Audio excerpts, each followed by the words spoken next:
भी आपको वही बोल रही हूँ, एक तरफ आप लाडली बहना योजना आखे महाराष्ट्र में आप कर रहे हो, हर जिले में आप हर गांव में आप पहुंचा रहे हो। 1500 रुपये देख के खाली आप क्या जताना चाहते हो कि हम बहुत बड़े काम कर रहे हैं? आपकी कृति से यह दिख रहा है कि महिलाओं के विरोध में है ये सरकार। नमस्कार, मैं हूं अनुष्का राय और आप देख रहे हैं इंडिया फैक्ट न्यूज। बढ़ते हैं आज की खबरों की ओर। रश्मि बर्वे को मिला कोर्ट से राहत। रश्मि ने प्रेस कॉन्फ्रेंस की और कहा, आज फिर भगवान ने मुझे न्याय दिया। एक गरीब दलित समुदाय की महिला से डरकर महाराष्ट्र की भारतीय जनता पार्टी सरकार ने सुप्रीम कोर्ट में मुझे प्रताड़ित करने की कोशिश भी की, लेकिन आज 18 अक्टूबर को माननीय न्यायमूर्ति BR गवई और माननीय न्यायमूर्ति KV विश्वनाथन की पीठ ने राज्य सरकार की याचिका खारिज कर दी और नागपुर उच्च न्यायालय के फैसले को बरकरार रखा। माननीय न्यायाधीश ने महाराष्ट्र राज्य सरकार की ओर से पेश सॉलिसिटर जनरल तुषार मेहता से पूछा कि ऐसा कैसे हो सकता है कि जाति सत्यापन समिति अपने ही प्रमाण पत्र को केवल 9 दिनों में रद्द कर देती है और कई मामले वर्षों से बिना किसी निर्णय के लंबित हैं। यह मामला दिखाता है कि सारी सरकारी मशीनरी सत्ताधारी राजनेताओं के औजार के तौर पर काम कर रही है। मित्रों, एक गरीब दलित समाज की महिला को उसके अधिकार से वंचित करने के लिए श्रीमान देवेंद्र फडणवीस किस स्तर तक जाएंगे, यह समझ में आता है।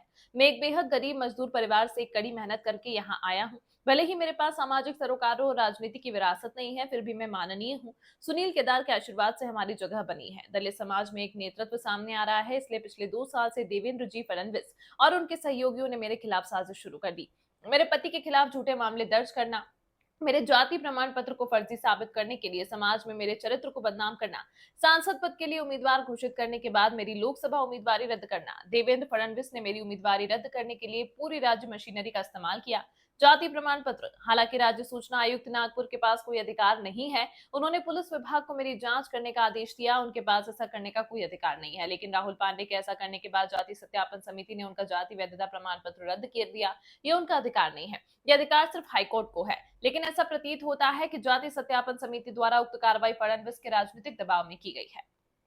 आदाब, आप देख रहे हो इंडिया फैक्ट न्यूज़। इस वक्त हम मौजूद हैं पत्रकार भवन में, जहाँ पे रश्मि बर्वे मैम के द्वारा प्रेस कॉन्फ्रेंस ली गई है। क्या था विषय, आइए उन्हीं से जानते हैं। मैम, चैनल में आपका बहुत बहुत स्वागत है।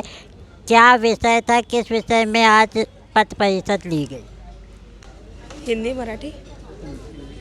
सर्वोच्च न्यायालय ने आज एक अनुसूचित समाज की महिला न्याय देने की एक न्याय मिला है, उसके लिए सर्वोच्च न्यायालय और संविधान का तहे दिल से शुक्रिया करूंगी। आज अनुसूचित समाज की महिला को न्याय जो मिला है, यह संविधान की वजह से मिला है। शासकीय जो यंत्रणा है, उनका पूरा गैर फायदा लेके सरकार ने मेरा नामांकन रद्द किया, लेकिन इसका परिणाम उच्च न्यायालय ने न्याय मिलने के बाद में सर्वोच्च न्यायालय ने भी आज मुझे न्याय दिया है। और यहाँ पे यह एक दिखता है कि महिला होने के नाते मेरा कोई बैकग्राउंड राजकारणी न बैकग्राउंड होते हुए मैं अपने मेहनत से, परिश्रम से यहाँ तक आई हूँ और अपनी मेहनत और लगन से मैं काम कर रही हूँ। सरकार को यह प्रश्न पूछना चाहूँगी कि आपको ना मेरे पास कोई ऐसा संवैधानिक बड़ा कोई पद है, ना मैं आमदार हूँ, ना खासदार हूँ, ना कोई ऐसे मंत्री हूँ या कोई बहुत बड़ी नेता नहीं हूँ, फिर भी सरकार को समय निकाल के एक अनुसूचित समाज की महिला को क्यों टारगेट बनाया जा रहा है, इसका यह सवाल मैं सरकार से पूछना चाहूँगी। सबसे पहले मैं संविधान जनक डॉक्टर बाबा साहेब आम्बेडकर, इन्होंने जो संविधान देश को प्राप्त करके दिया, प्रदान किया, वो संविधान के भरोसे आज हम यहाँ पे बोल सकते हैं, हम हमारे अधिकार रख सकते हैं। वही अधिकारों को अगर मनुवादी कुछ नेता लोग अगर वहाँ पे कुछ उनको ये करेंगे, माइनस करने की कोशिश करेंगे, तो ये जनता उनको सबक सिखाएंगी और भविष्य में वो आपको दिखाई देगा। मैम, मैंने ये भी देखा है आपके प्रेस नोट में, आपने फडणवीस साहब पे भी काफ़ी आरोप लगाए हैं। आरोप क्या है उन पे? मेरा भारतीय जनता पक्ष मनुवादी जो विचार सरणी के जो लोग हैं, जो नेता है, उन पे आरोप है। आज रश्मि बर्वे को जो टारगेट एक मानसिक रीत्या जो टारगेट किया जा रहा है, उसका छळ किया जा रहा है, इसका कारण क्या है?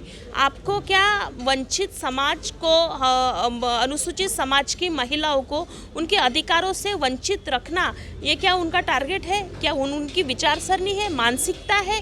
आप सभी नेताओं से पूछना चाहूँगा, आप खुद को महिलाओं के एक भाई, लाडले भाई करके आप बोलते हो, तो फिर यह बात आपकी कृति में क्यों नहीं दिखती?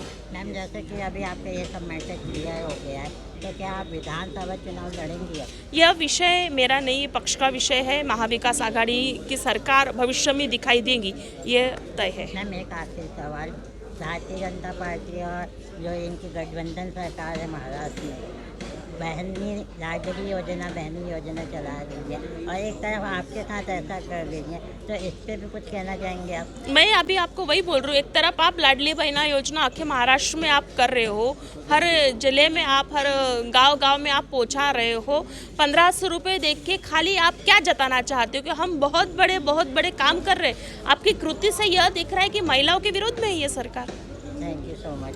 रश्मि मैम का पूरा केस लड़ने वाले सर हमारे साथ मौजूद है, आइए उनसे बात करते हैं। सर, सबसे पहले आप अपना परिचय दीजिए और क्या कठिनाई गई इनके इनके केस को लड़ने में? मैं एडवोकेट शैलेश नारनवरे। मैं जो कठिनाइयाँ आपने पूछे कि रश्मि बर्वे मैडम को क्या कठिनाइयाँ गई और मुझे जो फाइट करने में क्या कठिनाइयाँ हुई हाई कोर्ट में और सुप्रीम कोर्ट में, तो उस बारे में जो है मैं अपने कुछ व्यूज़ और अनुभव जो है शेयर करना चाहूँगा। तो पहली कठिनाई तो मुझे ये महसूस हो गई कि जिस समय हमें रश्मि बर्वे मैडम के केस में रिलीफ चाहिए था ताकि उनका नॉमिनेशन फॉर्म रिजेक्ट ना हो, तो उस समय वो रिलीफ नहीं मिला फॉर ABCD रीजंस। लेकिन जो हमारे अगेंस्ट में दिग्गज लोगों को खड़ा किया गया, एडवोकेट जनरल और बड़े बड़े सीनियर कौंसल्स, तो उनके साथ में फ़ाइट करने में भी जो है वैसे तो बहुत अच्छा लगा, लेकिन एक सत्य की बाजू को रखने के लिए एक आम कोई भी वकील आर्गुमेंट कर सकता है, फाइट कर सकता है, ये साबित हुआ। और अगर असत्य की बाजू कोई प्रेजेंट कर रहा है और वो कितना भी बड़ा वकील हो, एडवोकेट जनरल हो या कितना भी बड़ा वकील हो, वो जो है हारेगा ही। तो माननीय उच्च न्यायालय ने रश्मि बर्वे मैडम को सबसे पहले स्टे दिया, वो स्क्रूटनी कमेटी के ऑर्डर को स्टे दिया जिन्होंने इनकी वैलिडिटी कैंसिल की थी, और उसके पश्चात 5 महीने वो जजमेंट लिखा गया और 126 पेजेस का जजमेंट माननीय हाई कोर्ट ने रश्मि बर्वे मैडम के फेवर में दिया और ये कहा कि Rashmi Barve madam genuine schedule caste है। ये चैलेंज हुआ जजमेंट सुप्रीम कोर्ट में, और कल जो है माननीय सुप्रीम कोर्ट ने क्लियर कट बोला कि ये abuse of the process of court है, ये misuse of power and authority है। कमेटी को जुरिस्डिक्शन नहीं है एक क्वाजी जुडिशियल अथॉरिटी होने के कारण कि वो हाई कोर्ट की जो पावर्स है अंडर आर्टिकल 226 एक्सरसाइज नहीं कर सकते। और माननीय सुप्रीम कोर्ट ने पूरी केस पढ़ी और जैसे ही केस कॉल्ड आउट हुई तो उन्होंने कहा कि we are incline to dismiss this petition.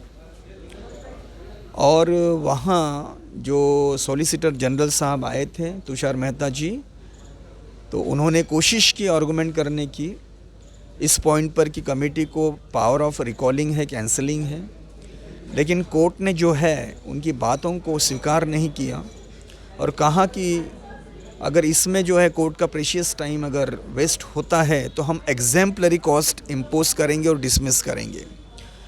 तो सुप्रीम कोर्ट पहले से ही जो है इस बात के लिए अवेयर था कि ये जो केस है एक जेन्युइन केस है और जो अपील है उसमें कोई सब्सटेंस नहीं है, इसलिए कल उन्होंने माननीय सुप्रीम कोर्ट ने इसे डिसमिस करके रश्मि बर्वे मैडम को एक बहुत बड़ा दिलासा दिया है कि वो जेन्युइन जो है शेड्यूल कास्ट कैंडिडेट हैं और उनका जो आर्टिकल 341 है कॉन्स्टिट्यूशन ऑफ इंडिया उसको कायम रखा, उनके फंडामेंटल राइट्स को कायम रखा और उनको ये लिबर्टी अभी है कि वो आने वाले समय में अपने वैलिडिटी के बेसिस पर वो इलेक्शन भी लड़ सकते हैं, सोशल सर्विस जो भी उनको जिस माध्यम से करना है वो कर सकते हैं। आज उनका एक धब्बा जो था वो मिट गया, स्टिग्मा मिट गया और उनकी जो इमेज जो है क्लीन हो गई है। तो मुझे ऐसा लगता है कि इससे हमारे देश में एक न्यायपालिका के प्रति बहुत ज़्यादा विश्वास जो है पैदा होता है और हाई कोर्ट और सुप्रीम कोर्ट संविधान को मद्देनज़र में रखते हुए जजमेंट्स देते हैं, जो लॉ रूल ऑफ लॉ है उसको फेवर करते हैं और जो भी जो है अनवांटेड जो ताकतें होती है, अनवांटेड एलिमेंट्स होते हैं, फोर्सेस होती है या प्रेशर होते हैं, चाहे पॉलिटिकल हो, उन सब को जो है संवैधानिक रूप से किसी भी तरह से कोई स्थान नहीं है और संविधान ही सर्वोच्च है, ऐसा इस जजमेंट से जाहिर होता है। फिलहाल अभी के लिए इतना ही। आपको आज की यह खबर कैसी लगी कमेंट में जरूर बताएं और यदि आप हमारे चैनल पर विज्ञापन देना चाहते हैं तो नीचे दिए गए ईमेल आईडी या कांटेक्ट नंबर पर संपर्क कर सकते हैं और इंडिया फैक्ट न्यूज से जुड़ने के लिए हमारे पेज को लाइक और सब्सक्राइब करना ना भूलें। अगली खबर तक के लिए फिलहाल मुझे दीजिए इजाजत। धन्यवाद। हमारे चैनल को सब्सक्राइब करें और बेल आइकन दबाना ना भूलें।